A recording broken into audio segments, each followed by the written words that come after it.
आज तक तुमने केवल लंका की खूबसूरती, उसका वैभव देखा है। आज तुम लंका का बल देखोगी, वो कारण देखोगी जो लंका को सर्वश्रेष्ठ बनाता है।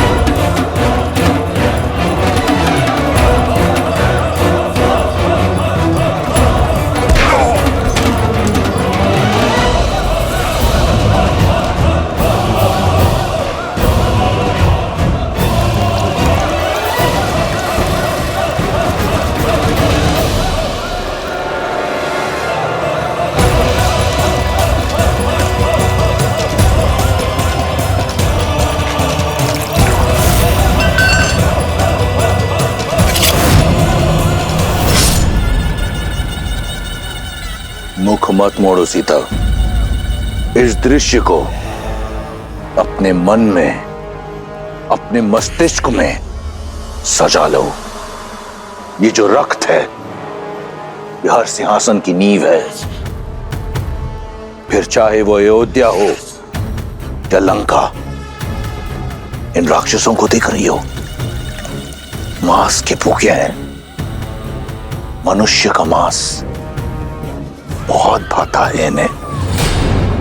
तुम्हारे वनवासी को खाने में तनिक संकोच नहीं करेंगे। ये 10 कोटि राक्षस लंका का बल नहीं। आओ, तुम्हें भय की परिभाषा दिखाता हूं।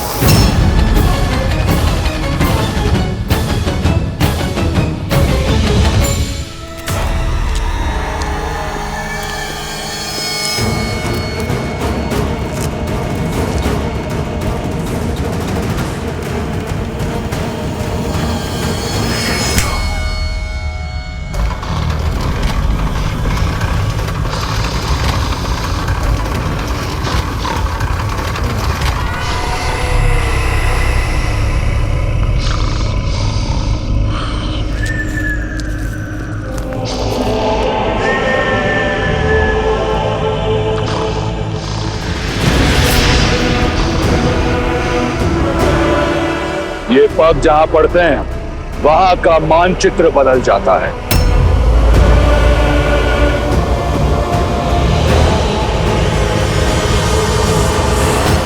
ये मानचित्र छोटा है रावण के साम्राज्य के सामने, पर हमें नहीं पता कि रावण ने माता सीता को कहां छुपा के रखा है, क्या उसका साम्राज्य कितना बड़ा है। इसलिए हमें संसार के कोने कोने में माता सीता को खोजना होगा। एक दल पूर्व में जाएगी, एक उत्तर में, एक और मेरा सबसे योग्य दल हनुमान, जामवंत, नल, नील और अंगद दक्षिण की ओर जाएंगे, जहां माता सीता के होने की सबसे अधिक संभावनाएं हैं। अंगद, तुम जाकर सभी वानरों को सूचित करो।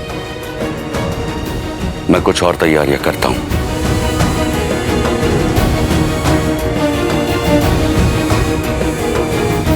सुग्रीव, हनुमान, तनिक रुकी।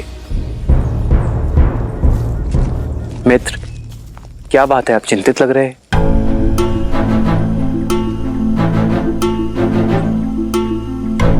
जो कहने जा रहा हूं उसके लिए पहले से मैं आपसे क्षमा चाहता हूं, किंतु मेरा विचार है कि माता सीता की खोज में हम वानर जाए और आप लक्ष्मण भैया के साथ यहीं गिरिराज पर्वत पर रुके। क्या ये कैसे संभव है वानरराज?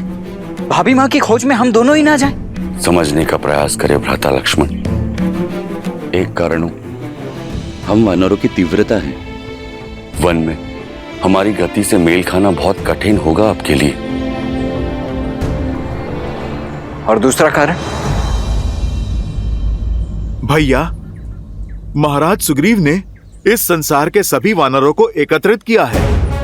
प्रभु श्री राम के नाम पर जिन वानरों में आपके बल और शक्ति के लिए श्रद्धा है, वो सभी वानर हमारी सहायता के लिए तत्पर हैं और वो बस इसीलिए कि प्रभु श्री राम उनका नेतृत्व कर रहे हैं।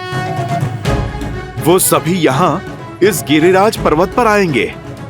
यदि प्रभु श्री राम यहाँ पर होंगे तब उनका मार्गदर्शन कर पाएंगे, उन वानरों को प्रेरित कर पाएंगे, सामान्य हित के लिए एक कर पाएंगे भैया। जिस राम नाम के लिए इस संसार की समस्त वानर सेना एकत्रित हो रही है, यदि प्रभु श्री राम यहां पर नहीं होंगे तो भैया सेना का मनोबल टूट जाएगा। भैया और प्रभु, आप हम पर विश्वास कीजिए। माता सीता को खोजे बिना चैन की सांस नहीं लेंगे हम।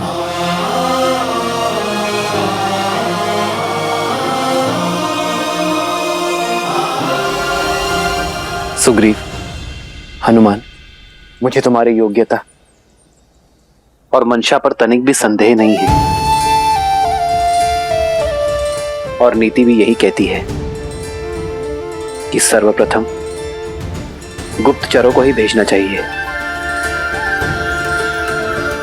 आप सीता को खोजिए, मैं और लक्ष्मण यही प्रतीक्षा करेंगे। यहां रहकर वानरों का मनोबल बढ़ाना भी एक बड़ा कार्य है मित्र, और यहां राज्य के अन्य कार्यों में भी मैं आपकी सहायता कर सकूंगा।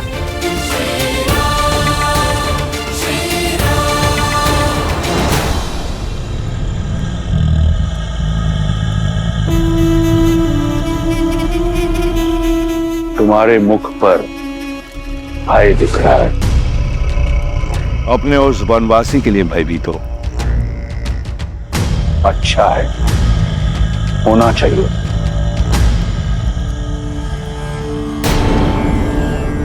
एषा केतुः परम संख्ये मुखे वै सर्वा रक्षासम् कुंभकर्णः सदा शेते मूलो ग्राम्य सुखे रतः तम प्रविश्य महादेव राम सर्वतो योजनायतम्। यह मेरा अनुज कुंभकर्ण है। ब्रह्मा का वरदान प्राप्त है इसे। 6 माह तक निद्रा में रहता है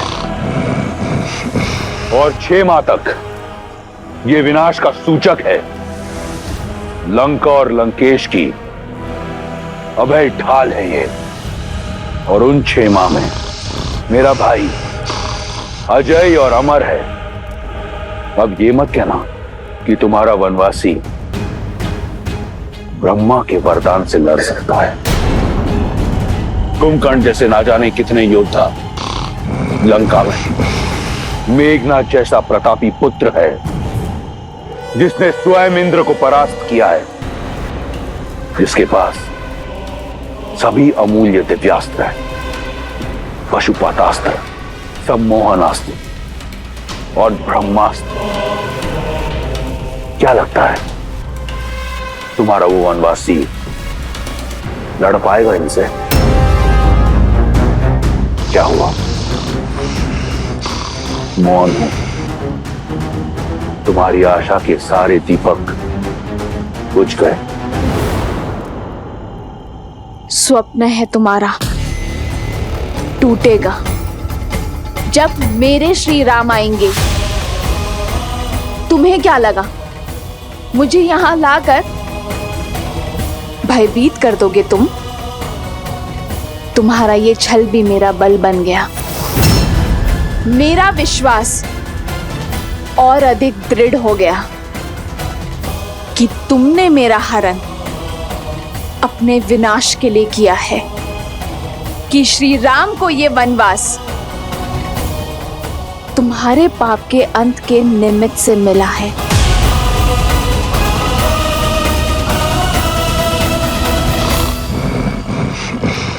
दृढ़, निडर।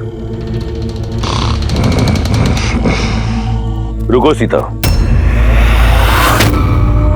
आओ मेरे साथ।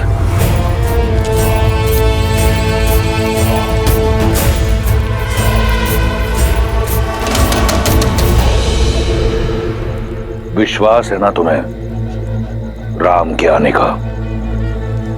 तो ठीक है, दिया समय तुम्हें 1 वर्ष का। ये सूर्य घड़ी देख रही हो, एक दिन में 8 पहर होते हैं। 3 सहस्त्र पहर दिए तुम्हें। इन 3 सहस्त्र पहरों के बाद अपनी इच्छा से तुम अपना निर्णय बदलकर मुझसे प्रेम करोगी, मुझसे विवाह करोगी, अन्यथा यह दायित्व मेरा बल निभाएगा। अब से हर क्षण जब तुम राम को स्मरण करोगी तो रावण का विचार भी तुम्हें अवश्य आएगा। जाओ, कर लो अपने राम की प्रतीक्षा, ले लो मेरे धैर्य की परीक्षा।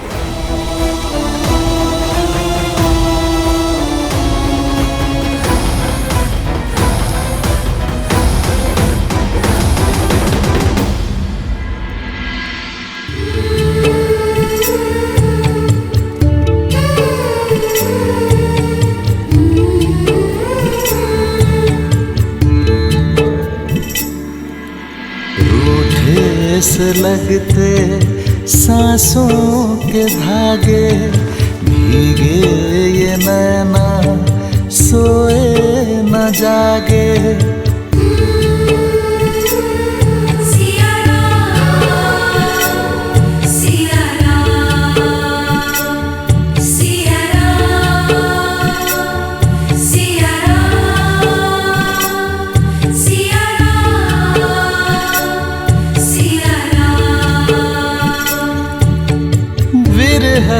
की आग में जले सिया राम, एक है तन और एक है प्राण।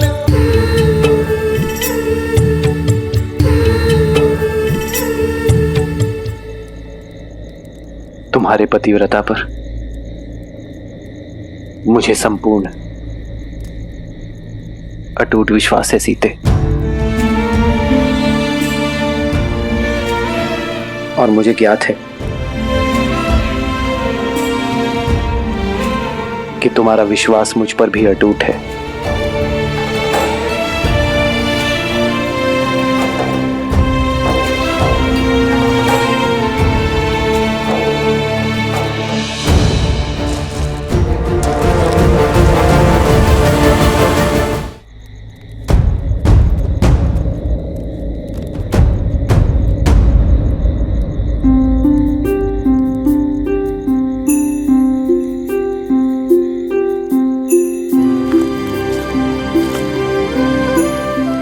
हनुमान,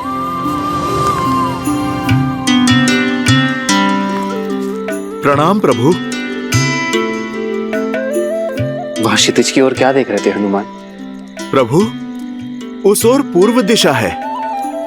मैं सूर्योदय की प्रतीक्षा कर रहा हूं ताकि सूर्य के पहले आगमन के साथ ही हम माता सीता की खोज के लिए प्रस्थान कर सकें।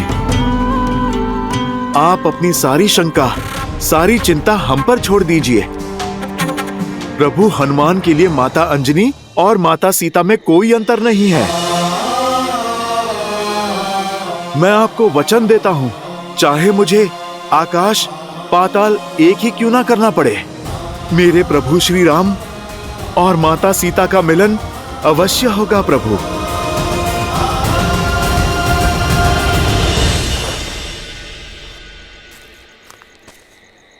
हनुमान के रहते इस राम को कैसे चिंता, कैसी शंका। अब सूर्य की किरण धरती पर पहुंचे या ना पहुंचे, मन में विश्वास की किरण अवश्य आ गई है हनुमान। मुझे विश्वास है कि तुम मेरी सीता को ढूंढ लोगे।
सिया राम सिया राम।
लो, खा लो।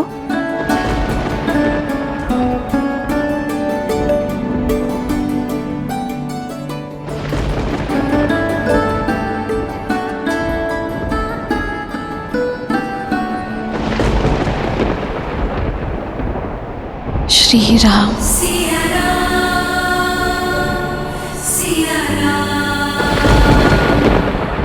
रूठे से लगते सांसों के धागे, भीगे ये नैना सोए न जागे।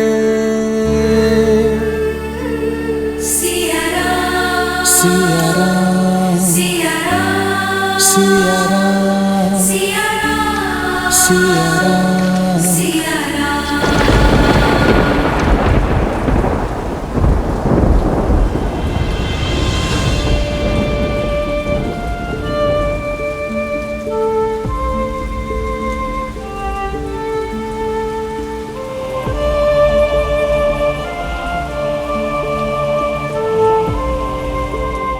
जो संसार को सुख समृद्धि प्रदान करते हैं, लक्ष्मी नारायण के वही अवतार पीड़ा में है महादेव।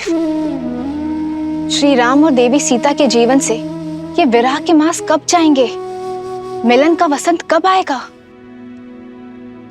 अंकुर से पुष्प निकलने में भी कुछ समय तो जाता है देवी।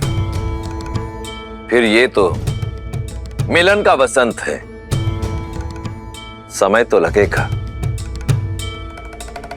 धैर्य रखना होगा। किंतु ऐसे विकट समय पे कोई धैर्य कैसे रख सकता है महादेव? जैसे मेरे प्रभु श्री राम ने रखा। धैर्यम सर्वत्र साधनम। धैर्य से सब संभव है, सफलता भी।